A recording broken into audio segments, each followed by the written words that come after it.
Hello everyone, Disciple here from New Gaming, and I'm jumping right into my optional boss fight with the Stray Demon. This is continuing right off from my last video, so if you guys don't know how to get back to the Undead Asylum, go ahead and watch my last video.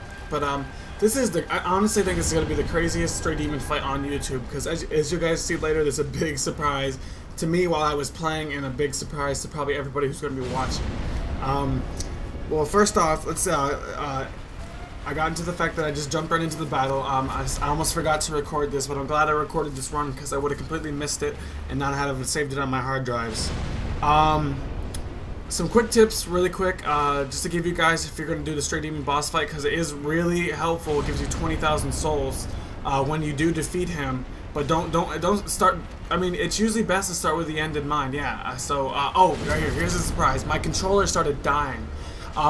And as you see, I have about 25% of his health done. I had two choices right now. I could either choose to keep fighting him and try to kill him before my controller died, or what I eventually did was every time I would get behind him and know I'm safe, or where I would have gotten a few attacks in, I actually, right here, I reached down, slid my cord over to me. I slid my controller cord over to me because it was laying on the ground. And then right here, I slid over to me a little bit. I tried to reach for it. I wasn't able to get it because I saw him turning around. I got really scared. Then right here, I try to make sure I'm safe. I get it in my hand, but it's the wrong way. I don't even try to plug it in yet. Right now, I'm trying to plug it in, but it's still the wrong way. It's not going in, so I flip it around. Now I have it ready to put in. If you guys don't know, I'm trying to put my charger cord in because I don't want it to die. And right here, I just get it in. I think I just get in right here, and I get hit. See, it took me an extra while to do that, and the blast back from right there, it hit me, and he almost got me because this attack right here got pretty close to me. But I was able to successfully plug it in right now for sure. I know. The time before, I was able to arrange it just perfectly. So all I had to do was push it in, but I got too anxious. Okay, back to the quick tips I was going to give you after that. This boss fight was extremely crazy for me. I bet it was going to be pretty amazing for you guys to see. That I had to plug my cord in while I was fighting this guy, and I was super scared. I had died to him a few times, but I was just extremely lucky this time to be able to defeat him. Like I said, quick tips, no matter what weapon you're using, if you do have something stronger than the Drake Sword because you haven't gone back yet, or if you're using the Drake Sword or something weaker, it's best to two-hand it. It's best to have a fast weapon, of course, so you can get more hits in, but it's best to two-hand it because nothing he does you can really block to reduce a lot of the damage. Another tip, when he goes up and does that fly and then drop down, run to the left, don't run to the right, because his axe, when he drops down, can actually hit you itself. And it makes a smaller shockwave than his whole body, but it does make a shockwave. So run left when he does that flying attack. Don't stand too close to him when he does that burst attack, because it does go a ways behind him.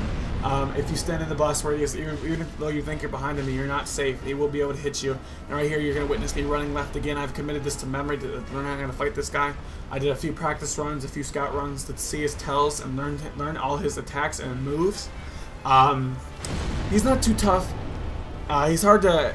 The hardest part is the first minute of the battle. You got to get behind him, make sure you're safe, and after you drop down, that's the hardest part. Now, I wish I had included that.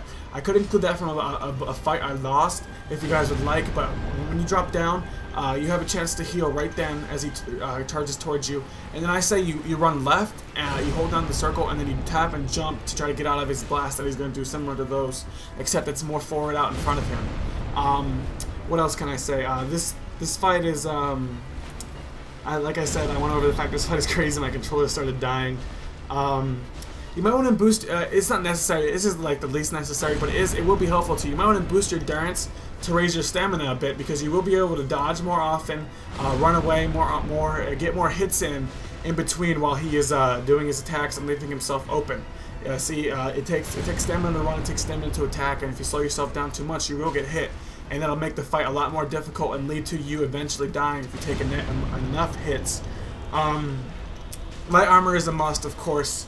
You don't want to slow your stamina regeneration. You don't want to slow your rolls. Like you don't see me rolling too often because it's not too effective against him. I mean, most of his attacks are pretty quick, but rolling does help, especially in those tight, close quarter when he's almost going to hit you situations.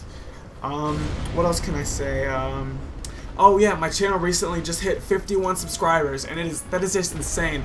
But since I've started uploading Dark Souls, I had 29 subscribers, and now it's gone up to 51 in a period of about 3 or 4 days. Now, I really want to give a big thanks to you guys for subscribing to me, and I'm promising you I have a lot more content to come. I don't know if any of you guys have seen the Epic Name Bros tutorials, but I've actually found a lot of stuff he hasn't, but it's not his fault. He's playing the Japanese version, I'm playing the English version. And I've recently just rang the second Bell of Awakening. I beat the Chaos Witch Kellogg. You'll be seeing that.